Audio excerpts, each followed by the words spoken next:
والعاقبۃ للمتقین والصلاۃ والسلام علی سید الانبیاء والمرسلین قال اللہ تعالی وتبارک فی القرآن المجید والفرقان الحمید بسم اللہ الرحمن الرحیم ان الذین یؤذون اللہ ورسولہ لعنہم اللہ فی الدنیا والآخرہ وأعد لهم عذابا مہینا۔ صدق اللہ مولانا العظیم وصدق رسول النبی الکریم الرؤوف الرحیم۔ اللہم نور قلوبنا بالقرآن وزین اخلاقنا بالقرآن وادخلنا الجنة بالقرآن ونجنا من النار بالقرآن۔ قال اللہ تعالی وتبارک فی شان حبیبہ مخبرا وآمرا ان اللہ وملائکتہ یصلون علی النبی یا ایھا الذین آمنوا صلوا علیہ وسلموا تسلیما۔ صلاۃ السلام علیک یا رسول اللہ وعلی آلک واصحابک یا محبوب رب العالمین۔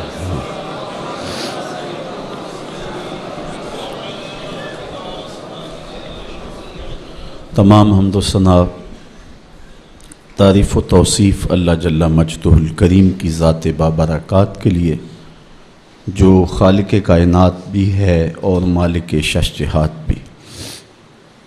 اللہ جل وعلا کی حمد و ثنا کے بعد حضور نبی اکرم شفیع امم رسول محتشم نبی مکرم اللہ کے پیارے امت کے سہارے رب کے محبوب دانائے غیوب مالک رقاب امم فخر عرب و عجم والی کون و مکان سیاہ لا مکان سید انس و جاں سرور لالا رخاں نیر تاباں سر نشین مہوشاں ماہ خوباں شہنشاہ حسینہ تتمہ دوراں سر خیل زہرہ جمالاں جلوہ صبح ازل نور ذات لم یزل باعث تکوین عالم فخر آدم و بنی آدم نیر بطحا رازدار ما اوہا شاہد ما تغا صاحب علم نشرہ معصوم آمنہ احمد مجتبیٰ حضرت محمد مصطفیٰ صلی اللہ علیہ وسلم کے حضور ناز میں اپنی عقیدتوں ارادتوں اور محبتوں کا خراج پیش کرنے کے بعد عالی مرتبت محترم محتشم سامعین خواتین و حضرات، السلام علیکم ورحمۃ اللہ وبرکاتہ۔ اس وقت پوری دنیا کے جو معروضی حالات ہیں وہ آپ کے سامنے ہیں۔ پیغمبر حسن و امن سرور سروراں سید انس و جاں حضور ختمی المرتبت صلی اللہ علیہ وآلہ وسلم کی توہین و تنقیص پر مشتمل خاک فلمیں مضامین اور بہت کچھ مغرب کے عیار اور مکار جس ڈٹائی کے ساتھ، جس بے شرمی کے ساتھ اور جس بے حیائی کے ساتھ جو کچھ کر رہے ہیں وہ کسی سے مخفی نہیں ہے۔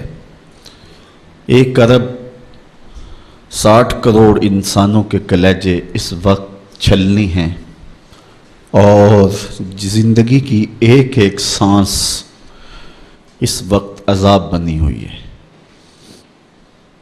بدقسمتی سے ہمارے حکمران بے غیرت ہے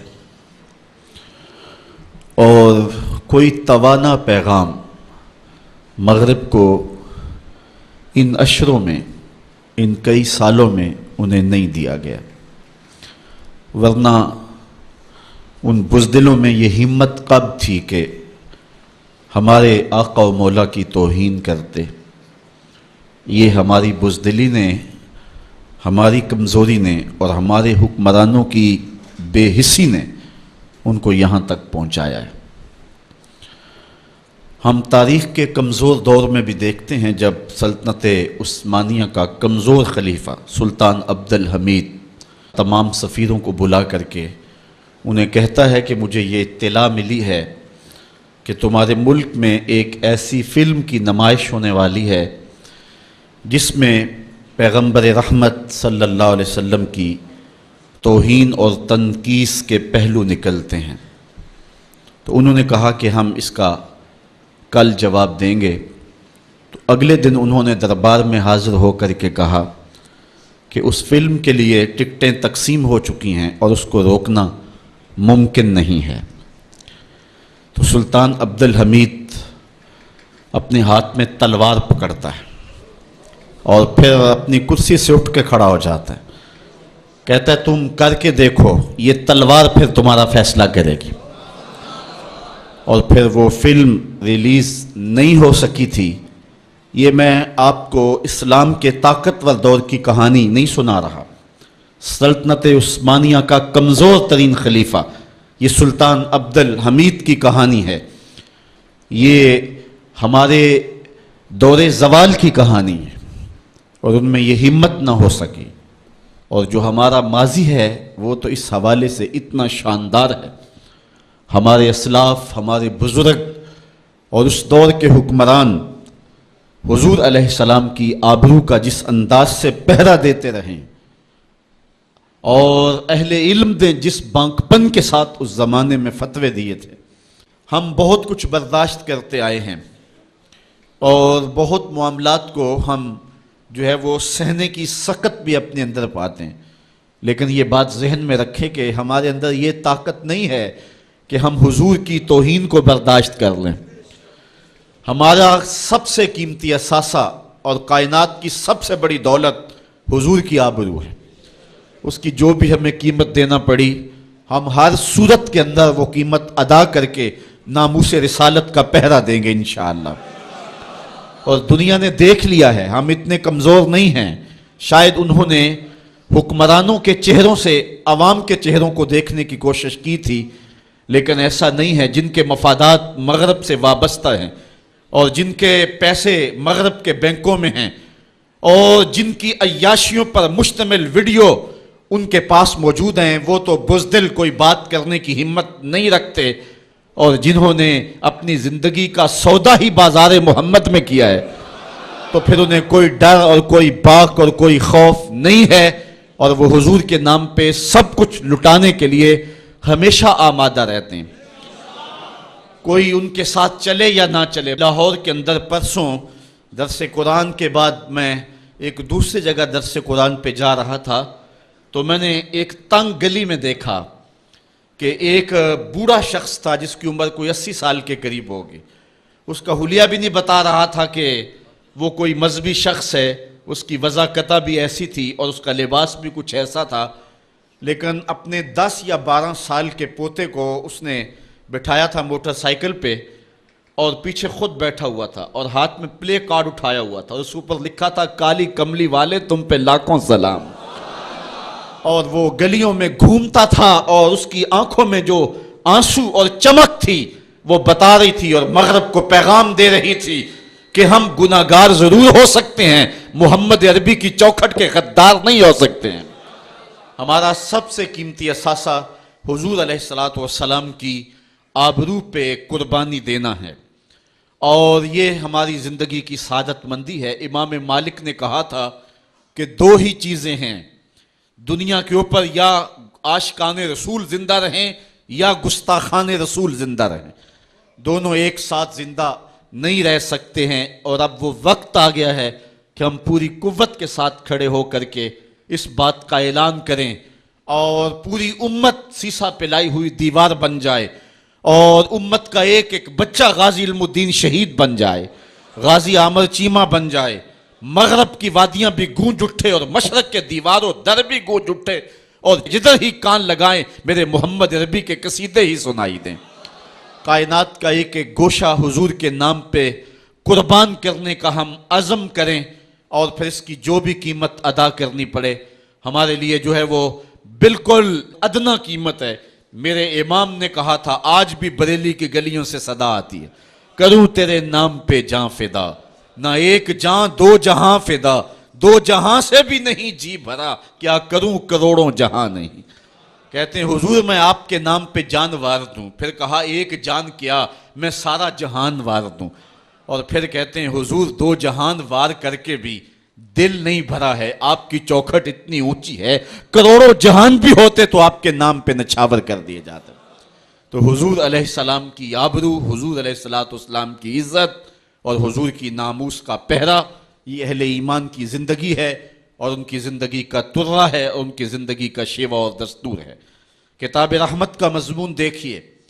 آج آپ کو کئی لوگ بزدلی کی تبلیغ کرتے دکھائی دیں گے، مختلف چینلوں پہ بیٹھے ہوئے کمزور باتیں کرنے والے بھی آپ کو دکھائی دیں گے. کسی کی بات پہ کان نہ دھریں.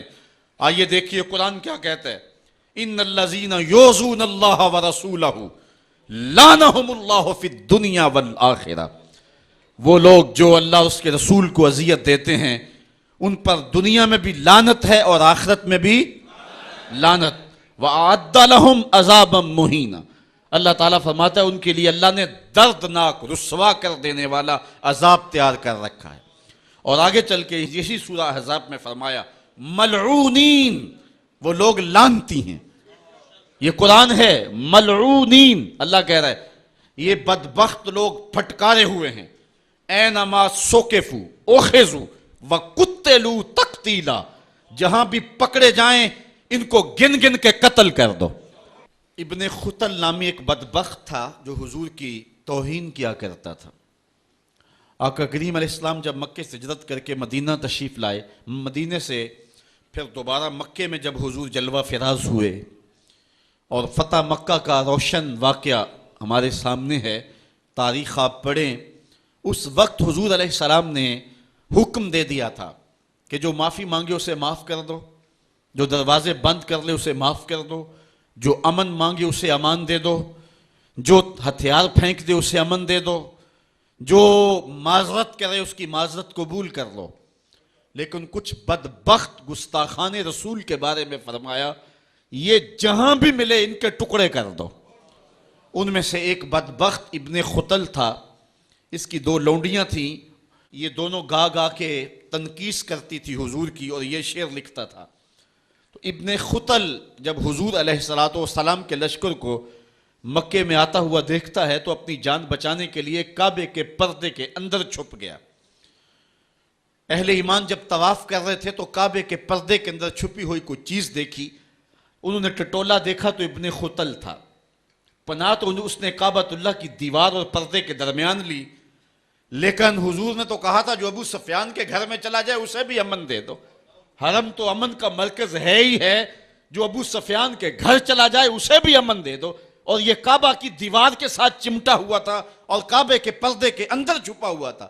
صحابہ نے عرض کی حضور ابن خطل یہاں چھپا ہوا ہے. فرمایا اس کو یہیں سے نکال کے قتل کر دو. چاہے زمزم اور مقام ابراہیم کے درمیان جو جگہ ہے یہاں ابن خطل کو قتل کر دیا گیا. اس ناپاک کے گندے خون سے حرم کی زمین کو پاک رکھا جاتا اور اس کو حرم سے باہر نکال کر کے قتل کر دیا جاتا. یہی قتل کرنے کا حکم دیا. کیوں؟ زمانے کو بتلانا مقصود تھا کہ حضور کا گستاخ چند سانسیں بھی زندہ رہنے کا حق نہیں رکھتا ہے. اس کو وہیں قتل کر دو.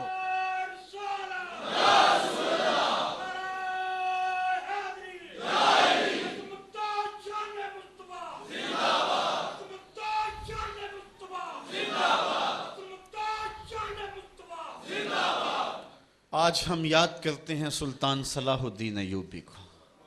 آج یاد آتا ہے سلطان نور الدین زنگی جنہوں نے نام محمد پر اپنا سب کچھ وار دینے کا عزم کر رکھا. دنیا پہ کتنے حکمران آئے ہیں آج دنیا ان کا نام بھی نہیں جانتی. لیکن کیا وجہ ہے کہ سلطان ایوبی کا نام لبوں پر آئے ادب سے پلکیں جھک جاتی. عقیدت اور احترام کے جذبات سینے میں پیدا ہوتے ہیں. کیوں؟ اس لیے کہ حضور علیہ السلام کے نام پر اس نے وفا کی ہے. اور یہ رب کا وعدہ ہے کہ جو میرے رسول سے وفا کرے گا پھر اس کو میں مرنے نہیں دوں گا. اقبال نے اپنا سارا فلسفہ شعر میں نچوڑا ہے کہ محمد سے وفا تو نے تو ہم تیرے ہیں، یہ جہاں چیز ہے کیا لوح و قلم تیرے. تو حضور کے نام پہ جن لوگوں نے وفا کی ہے رب نے پھر انہیں مرنے نہیں دیا. آج بھی سلطان صلاح الدین ایوبی کی قبر بھی زندہ ہے. آج نور الدین زنگی کی قبر بھی زندہ ہے. اچھا یہ بات میں بتاؤں کہ حضور علیہ السلام کے گستاخوں کے ساتھ نپٹنا یہ ہر شخص کے بس کا روگ بھی نہیں ہے، یہ ڈیوٹی بھی رب کی طرف سے ہوتی ہے، اور رسول اللہ جس کو پسند کریں اس کی ہی یہ ڈیوٹی لگاتے ہیں، ورنہ کس کے سینے میں یہ آرزو نہیں مچلتی؟ جب راجپال نے توہین کی تھی تو کون نہیں چاہتا تھا کہ اس کی گردن کاٹوں، لیکن سعادت مندی نصیب ہوئی تو غازی علم الدین شہید کو نصیب ہوئے۔ علامہ اقبال علیہ رحمہ نے کہا تھا جنازے میں کہ اسی گلہ ہی کرتے رہ گئے، ترکھانہ دا منڈا نمبر لے گیا۔ حضرت پیر جماعت علی شاہ رحمۃ اللہ تعالیٰ علیہ نے کہا تھا غازی علم الدین کے جنازے پہ گردن جھکائے چل رہے تھے، آنکھوں میں آنسو تھے، 6 لاکھ لوگ حضرت غازی علم الدین کے جنازے میں شامل ہوا تھا۔ سید دیدار علی شاہ صاحب جب جنازہ پڑھانے کے لیے کھڑے ہوئے تو غش کھا کے گر پڑے، بعد میں جب اٹھے اور جنازہ پڑھایا تو کسی نے کہا حضرت آپ نے بڑے بڑے جنازے پڑھائے ہیں، کبھی یہ کیفیت آپ کی ہوئی نہیں ہے۔ فرمایا جنازے بڑے پڑھائے ہیں لیکن کبھی حضور کا دیدار نہیں ہوا ہے۔ آج پہلی بار یہ موقع ملا، ادھر جنازہ پڑھانے لگا، ادھر آمنہ کا لال بھی سامنے تھا۔ حضرت پیر امیر ملت علیہ رحمہ گردن جھکائے چل رہے تھے تو آپ نے کہا لوگوں میں نے بڑے بڑے بادشاہوں کی کہانیاں پڑھی ہیں، میرے دل میں کبھی یہ امنگ نہیں جاگی کہ فلاں بادشاہ میں ہوتا۔ جو فقیر ہوتا ہے وہ خود ہی شہنشاہ ہوتا ہے، اس لیے اس کے دل میں یہ آرزو کیوں پیدا ہو کہ وہ بادشاہ ہو، وہ خود ہی شہنشاہ ہوتا ہے۔ کہتے ہیں میں نے بڑے بڑے پہلوانوں کے تذکرے سنے ہیں، میرے دل میں یہ امنگ بھی نہیں جاگی کہ فلاں پہلوان میں ہوتا۔ اور پھر فرمانے لگے لوگوں میں نے بڑے بڑے ولیوں کے تذکرے سنے، میں نے کبھی یہ آرزو بھی سینے میں نہیں پائی کہ فلاں ولی میں ہوتا، لیکن آج غازی علم الدین کا جنازہ لوگوں کے کندھوں پہ جا رہا ہے، میرے دل میں آج یہ انگڑائیاں جذبات لے رہے ہیں، کاش آج اس چارپائی پہ جماعت علی شاہ ہوتا۔ یہ آرزو، یہ تمنا، یہ خواہش میرے دل میں انگڑائیاں لے رہے ہیں۔ یہ سعادت مندیاں ہیں، یہ خوش نصیب لوگوں کا مقصوم ہے، اور یہ مقدر والے لوگوں کو سعادت مندی نصیب ہوتی ہے۔ یہ یہودی یہ شروع سے پیغمبر حسن و جمال حضور علیہ السلام کی توہین و تنقیص کو شعار زندگی رکھتے ہیں، تو ایک زمانے میں انہوں نے سازش کی اور آقا کریم کے روضہ اطہر سے حضور کے جسد اطہر کو چرانے کی سازش کی، اور جس کی حفاظت میرا رب کرے کون اس محبوب کا بال بھی کا کر سکتا ہے۔ یہ جو کچھ ہو رہا ہے یہ ہمارا امتحان ہے، ورنہ جس کے سر پہ وارا فانا لاکا ذکر کا تاج میرے رب نے رکھا ہے، بھلا اس کی شان کو کوئی گھٹا سکتا ہے؟